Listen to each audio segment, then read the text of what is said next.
Hello नमस्कार सभी दोस्तों का स्वागत है आपके अपने प्लेटफॉर्म माइंड मैप पर।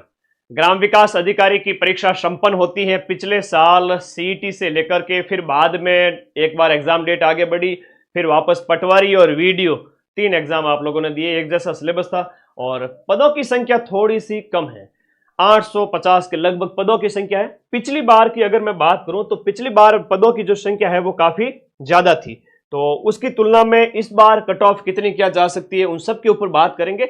और पिछली बार जो कट ऑफ गई थी वो 5300 लगभग पद थे।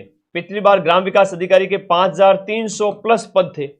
इनके लिए जो कट ऑफ गई थी जनरल की गई थी वो गई थी 130 अंक, ओबीसी की गई थी 129 अंक 5300 के लिए। उसमें 850 पद तो इसमें टीएसपी के थे। इस बार टोटल भर्ती इतनी है, कोई बात नहीं, नई भर्ती 2026 में अगले मान के चलो इनकी ज्वाइनिंग के जस्ट बाद में बड़ी भर्ती पटवारी और वीडियो आएगी। बस राइट जगह पर सही प्लेटफॉर्म पे पढ़ते रहना और अपना पढ़ाई का जो शेड्यूल है वो कभी मत छोड़ना। 130 नंबर गई थी, ओबीसी की 129 गई थी, ईडब्ल्यूएस की 118 गई थी, 5300 पद थे। इस बार पदों की संख्या है वो 800 प्लस है। तो इनमें कितनी जा सकती है कट ऑफ? देखो, कट ऑफ निर्धारित करने के पीछे कई सारे कारक होते हैं, केवल एक कारण नहीं होता है कि जिसकी वजह से कट ऑफ का आप निश्चय मतलब फिक्स कर सकोगे भाई एक दो कारण है कि भाई कट ऑफ आप फिक्स कर लो भाई। हाँ, लेकिन कई कारण है। जैसे हम बात करें टाइम मैनेजमेंट की बात करें, एग्जाम हॉल में अब बच्चे कहीं कह रहे हैं सर 160 नंबर 170 नंबर ये वो, ऐसा नहीं होता है। एग्जाम हॉल में जो बच्चा बैठता है उस समय टाइम मैनेजमेंट, उसके सिलेक्शन का सवाल होता है, उसके खुद के कई क्वेश्चन होते हैं खुद के कि भाई सिलेक्शन लेना है इस बार, तो दबाव में होता है वो। तो टाइम मैनेजमेंट और दूसरा नेगेटिव मार्किंग। हालांकि जीके की हम बात करें तो जीके के जो 100 क्वेश्चंस हैं वो बड़े इजी थे, उसमें से 90 क्वेश्चंस पढ़ने वालों ने किए ही होंगे। लेकिन बाकी बचे हुए 50 क्वेश्चंस के अंदर बात करें तो मैथ है 24 क्वेश्चन, फिर आपके इंग्लिश के हो गए 15 क्वेश्चन, फिर साइंस और कंप्यूटर, ये मिला के देखो तो ये 50 क्वेश्चंस हो जाते हैं। और 50 प्लस क्वेश्चंस के अंदर इसमें से आपने कितना अच्छा परफॉर्म किया उसके बेस पे सिलेक्शन डिपेंड करता है। मैं यहां पर कट ऑफ की बात करूं उससे पहले आप लोगों को बताऊं कि किसी भी विद्यार्थी ने कितने प्रश्न अटेम्प्ट किए उसके बेस पे थोड़ा पता लगाता है कि सर कट ऑफ कैसे। तो थोड़ा सा ध्यान रखिए। जैसे मान लो किसी विद्यार्थी ने यहां पर 160 में से पेपर ऐसा था कि 145, मैं जनरल ओबीसी वर्ग के बच्चे की बात कर रहा हूं क्योंकि उसकी कट ऑफ हाई रहेगी और बाकी वालों की कम रहेगी। 145 अटेम्प्ट किए हो, ऐसा नहीं कि गुरुजी मैंने, कोई बच्चा आएगा कहेगा सर मैंने तो 150 किए 155 किए। मैं ऑन एन एवरेज की बात कर रहा हूं, जिससे कट ऑफ का निर्धारण होगा उसकी बात कर रहा हूं, ठीक है। हाँ, सिर्फ जो कट ऑफ का निर्धारण होगा उसमें ऑन एन एवरेज सभी ने लगभग 145 के लगभग अटेम्प्ट किए। 15 क्वेश्चन सर हमने गलत कर दिए। हो जाता है एग्जाम हॉल के प्रेशर में, कई बार डाटा याद होता है नहीं होता है, छोटी मोटी चीजें या मैथ, कई सारे फैक्टर होते हैं। मैथ किसी की स्ट्रांग है, किसी की इंग्लिश एकदम से स्ट्रांग है, किसी की मैथ वीक है तो इंग्लिश स्ट्रांग है, तो दोनों इधर उधर, ठीक है। जिसकी मैथ और इंग्लिश दोनों अच्छी है वो सिलेक्शन ले ही लेंगे, टेंशन मत लो। 15 गलत हो गए 145 में से, पीछे बचे 130 क्वेश्चंस। यहां पर हर एक सही प्रश्न के लिए 1.25 प्रत्येक सही प्रश्न के लिए और 0.41 प्रत्येक नेगेटिव मार्किंग के है। वो जो प्रत्येक जो प्रश्न गलत हो जाएगा उसके लिए जो नेगेटिव मार्किंग है वो 0.41 है और हर एक सही प्रश्न के लिए 1.25 अंक है। तो इस प्रकार से 130 प्रश्न आपके सही बैठ रहे हैं। अदर जो कैटेगरी के अंदर बात करूं, इतना किया जा सकता था, इतना किया जा सकता था। ऐसा नहीं है कि सर ये अटेम्प्ट करने मतलब 10-15 क्वेश्चन, मैं तो इतना ही, अगर थोड़ा कठिन आता तो मैं तो 130 का ही कहता। थोड़ा सा अगर कठिन पेपर आता तो 130 प्रश्न ही अटेम्प्ट करें, ऐसा मैं कह रहा था। सरल आए तो मैंने कहा ज्यादा करो, तो सरल था इस वजह से जहां ऑप्शंस में डाउट था वहां रुकना भी था। तो 140-45 ऑन एन एवरेज। अब इसके नेगेटिव के अंक की बात करें तो 6 नंबर हो जाते हैं और इसके जो अंक देखें तो 130 को इससे गुणा करो, इससे इसको इससे कर लो, इससे इससे कर लो, तो यहां पर ये आ जाएगा 130 का 100 लगभग 56 नंबर। 156 में से माइनस कर लो 6 नेगेटिव वाले, तो 150 के लगभग बच रहे हैं जो सिलेक्शन लेंगे। ऑन एन एवरेज कितनी होगी सीटें हम बात करें जनरल ओबीसी वर्ग सब में, बड़ी मुश्किल से 100-150 सीटें आएगी। 100-125 सीट मुश्किल आएगी, और मुझे लगता है कि क्रीम वाले टॉप 50-25 बच्चे ऐसे होंगे जो बहुत 150 प्लस का स्कोर भी करेंगे, 160-70 का भी कर सकते हैं। लेकिन कुछ वाले जो बाकी वाले हैं जो जब 80% जो सिलेक्शन लेंगे उनकी कट ऑफ थोड़ी कम जाएगी, तो उस वजह से कट ऑफ कम रहेगी। कितनी कम रहेगी? जितना आप सोच रहे उतनी नहीं, लेकिन हाँ पिछली बार से 15 नंबर जरूर बढ़ सकती है और बढ़ेगी। कहने की भी बात नहीं है कि ग्राम विकास अधिकारी की पिछली जो कट ऑफ थी वो आपके 130 नंबर की थी।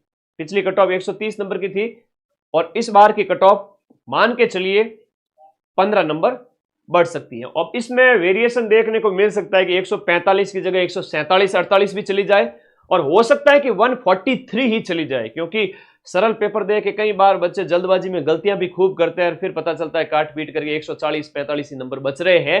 तो उस सूरत में आपके जो 143 भी जा सकती है, 147 भी जा सकती है, प्लस माइनस कर लेना 2, ठीक है, प्लस माइनस 2 कर लेना। 145 जनरल मेल की और फीमेल की संभावित रूप से मुझे लग रही है 135, ओबीसी में वही सेम इतनी लग रही है 145 200 में से, ईडब्ल्यूएस की 135 और विमेन की उससे 10 कम, एमबीसी की 130, एससी की 125, एसटी की 120। अब ये तो है नॉन टीएसपी। टीएसपी वालों का पिछली बार 100 नंबर पे सिलेक्शन हुआ था, 200 में से 104 नंबर का, 200 में से 104 मतलब टीएसपी की लास्ट के कट ऑफ की अगर बात करूं तो 104 पे सिलेक्शन हुआ। तो इस बार मान के चलो जो कट ऑफ 115 के लगभग टीएसपी में भी आप अपने आप को सेफ मान सकते हैं, 115 प्लस 120 115 उसके लगभग। तो ये तो था एक कट ऑफ का आइडिया, और अब ज्यादा कट ऑफ के चक्कर में मत पड़ो। सबसे पहले पटवारी का रिजल्ट आ रहा है दिसंबर के अंदर। हाँ 170-80 बताने वाले भाई वो तो व्यूज के लिए, अब 170-80 तो मैं भी बता, कोई मतलब सेंस नहीं रहता है। अभी आगामी जो एग्जाम्स हैं उस पर फोकस करो। ईओआरओ के अंदर सिर्फ 100 पोस्ट थी, लेकिन कट ऑफ 120 में से 88 गई, वहां 110-12 बता देते तो थोड़ा तो लॉजिक लगाओ। कई बार एग्जाम हॉल में जो बच्चे बैठते हैं वो रोबोट नहीं है, वो मशीन नहीं है ना, वो मशीन नहीं है, वो प्रश्न छोड़ के भी आएंगे, कुछ प्रश्न उनके गलत भी होंगे, वो सब देख करके फिर कट ऑफ का निर्धारण होता है, कोई एक फैक्टर नहीं होता है। तो पिछली बार से बढ़ेगी बेशक, 15 नंबर में मान के चल रहा हूं। अभी आप फोकस करो रीट पे जो जनवरी में होगा, और लैब का फरवरी में, सीईटी ग्रेजुएशन फरवरी मार्च में इसकी प्रबल संभावना है। ऐसा ही सब इंस्पेक्टर 5 अप्रैल को, आरएस प्री भी हो जाएगा तब तक। फर्स्ट ग्रेड और सेकंड ग्रेड की अच्छी अपॉर्चुनिटी है, और आरएसएम एसएसबी एलडीसी इसकी भर्ती तो आपके आई हुई है, जुलाई में पेपर होगा, और हाईकोर्ट एलडीसी की संभावित रूप से आ जाएगी। तो अपने जो भी कंप्यूटर कोर्स है वो प्लीज करके रखो। और दूसरी बात है कि नई रीट भी आएगी, और नई रीट के साथ साथ मैं आपको फिर से कह दूं कि नई रीट के साथ नई पटवारी और नई ग्राम विकास अधिकारी की भर्ती भी आपको 2026 एंड में देखने को मिलेगी, और 27 में इसके स्टार्टिंग में पेपर भी हो जाएंगे, 27 एंड तक आपकी ज्वाइनिंग भी हो सकती है, पूरी संभावना है। इसके लिए तैयार रहना पूरी तरह से। और महिला सुपरवाइजर, हाईकोर्ट, एलडीसी, इन सभी भर्तियों के लिए ये एक जखीरा है, भर्तियों का पूरा एक साल आपके सामने है। अपने बैच में बढ़िया तरीके से पढ़ो, पूरे साल 4-6 महीने 3 महीने जितना आपको, केवल बैच लेकर बैठने से सिलेक्शन नहीं होता है, मेरे साथ पढ़ोगे 90% क्वेश्चंस जब मिल रहे हैं तो आप एक एक चीज को नोट डाउन करें, लिखें। जो आप 1000 रुपए का बैच लेते हो उस बैच का सदुपयोग होना चाहिए, है ना। एक एक नोट को लिखो, नहीं लिखो तो कम से कम पढ़ो, जितना भी हो। बस जब मैं लास्ट में रिवीजन कराऊं 15-20 दिन, उस समय ये मलाल नहीं रहना चाहिए, काश पहले मदन सर के पास पढ़ते तो मदन सर का पढ़ाया हुआ हमें समझ में आता। अभी रीट का पेपर होगा, मैं जनवरी में मैराथन्स कराऊंगा, तो वो बच्चे जो मेरे साथ 6 महीने से पढ़ रहे हैं उनको और ज़्यादा अच्छे से समझ में आएगा, क्योंकि वहाँ वो बैच कंप्लीट कर चुके हैं। तो कोर्स वाली कैटेगरी में जाकर के अपना सीईटी ग्रेजुएशन, जिनकी ग्रेजुएशन हो गई है या फाइनल ईयर में है, वो ग्रेजुएशन वाला बैच ज्वाइन करें, और जिनकी 12th हुई है वो 12th वाला ज्वाइन करें। और ग्रेजुएशन वाले को दोनों बैच ज्वाइन करने की आवश्यकता नहीं है, एक से ही सब कुछ हो जाएगा। मैं तो कहता हूँ इस एक बैच को ज्वाइन कर लेना, इसके बाद में आपको आरएस प्री, सब इंस्पेक्टर, कोई भी एग्जाम आए, पटवारी, वीडियो, नया बैच लेने की अलग से आवश्यकता नहीं रहेगी, ठीक है। अलग से नया बैच लेने की आवश्यकता बिल्कुल भी नहीं है, इसी में ही पढ़ो। सारे सब्जेक्ट है, 14 subject. Second grade GK plus SST का मैं धुआंधार तरीके से नवंबर में क्लासेज स्टार्ट कर चुका हूं वापस, और ये नवंबर दिसंबर में काफी सब्जेक्ट यहां पर कंप्लीट हम करवा देंगे। नंबर 1 कोर्स, जहां से आरपीएससी के कठिन पेपर में हमने 80 से 85% प्रश्न इस बार भी मिलाए थे। हाईकोर्ट 4th ग्रेड है, इसके अलावा लैब असिस्टेंट साइंस, आपका फर्स्ट ग्रेड, सब इंस्पेक्टर, इतनी सारी भर्तियां और रेट के सारे batch, level 1 level 2 SST, Hindi, science, math, सभी कुछ ये आपके लिए ही अवेलेबल है। आप लोग पढ़ें, मस्त रहें, बिंदास रहें। और देखो, इन्वेस्ट तो करना पड़ेगा खुद को थोड़ा सा, है ना। ऐसा होता है ना कि हम कई बच्चों की मेंटेलिटी होती है कि 1 महीने में सिलेक्शन हो जाएगा, है ना। ऐसा नहीं होता है, 1 या 2 महीने, ऐसा नहीं होता है। थोड़ा सा कम से कम एटलीस्ट 3 महीने, 6 महीने, थोड़ा तो खुद को खपाओ, बैठो। ज़्यादा नहीं तो शॉर्ट में सिलेबस को कंप्लीट करो, चाहे इंडिया जीके चाहे राजस्थान जीके है। और सरल सब्जेक्ट में बात करूँ, सीईटी पास करना है तो हिंदी देखो, राजस्थान जीके, इंडिया जीके और हिंदी। जैसे अब इंडिया जीके अथाह है, गुरुजी क्या करें कैसे करें, तो इंडिया जीके वाली अपनी ये बुक ले आओ, और राजस्थान जीके के लिए अपनी ये जो राजस्थान रामबाण बुक है वो ले आओ। मैं कहता हूँ कि कैसा ही कठिन पेपर आए, क्वेश्चन मिल जाएंगे। आप दुनिया भर की पोथियाँ क्यों पढ़ते हो, ऐप के अंदर पढ़ो कंसेप्ट क्लियर करने के लिए सारी चीज़ें, लेकिन जीके यहाँ से इन किताबों से कवर करें। और दूसरी बात यह है कि हिंदी पे फोकस करें, रीजनिंग पे फोकस करें।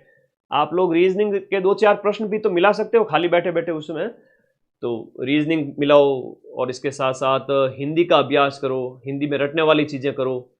और इसके अलावा इंडिया जीके, राजस्थान जीके के आप शॉर्ट में नोट्स पढ़ लो, इससे बाहर नहीं जाता। कैसा ही कठिन पेपर आ जाए, कठिन से कठिन भी आ जाए, तो आपको इन किताबों से मिला दूंगा मैं 75%, तो सिर्फ किताबों से। बेफिक्र रहिए, आप कंसेप्ट क्लियर करें और बढ़ें आगे। Okay, thank you. और कोई डाउट है तो मुझे बताएं। ग्राम विकास अधिकारियों का सफर यहाँ समाप्त होता है। आपको जल्द ही रिजल्ट आएगा, फिर ज्वाइनिंग होगी न्यू ईयर 2026 में। रिजल्ट पहले पटवारी का आएगा दिसंबर में, जिसका हम बहुत बड़ा सेमिनार करेंगे आप सभी के लिए जयपुर में ऑफलाइन। आप सभी सादर आमंत्रित हैं, आना है आप सभी साथियों को। और मैं आप सभी से पहली बार, हमारा जो 1 साल पहले जब हमने ऐप लॉन्च किया उसके बाद ये पहला रिजल्ट होगा कि हम आप लोगों से मुलाकात करेंगे और मिलेंगे। तो आप सभी का बड़ी बेसब्री से इंतजार रहेगा। ठीक है जी, ओके ओके, धन्यवाद, शुभकामनाएं। और कोई डाउट हो तो मुझे व्हाट्सएप कर देना या फिर इस वीडियो के नीचे कमेंट कर देना। थैंक यू, टेक केयर, पढ़ते रहें, मस्त रहें, क्योंकि जो पढ़ेगा रिजल्ट सिर्फ उसी का आएगा। और सफलता एक दिन में नहीं मिलती, एक दिन जरूर मिलती है, और इसके लिए निरंतर और रोजाना पढ़ना पड़ता है। ठीक है, धन्यवाद।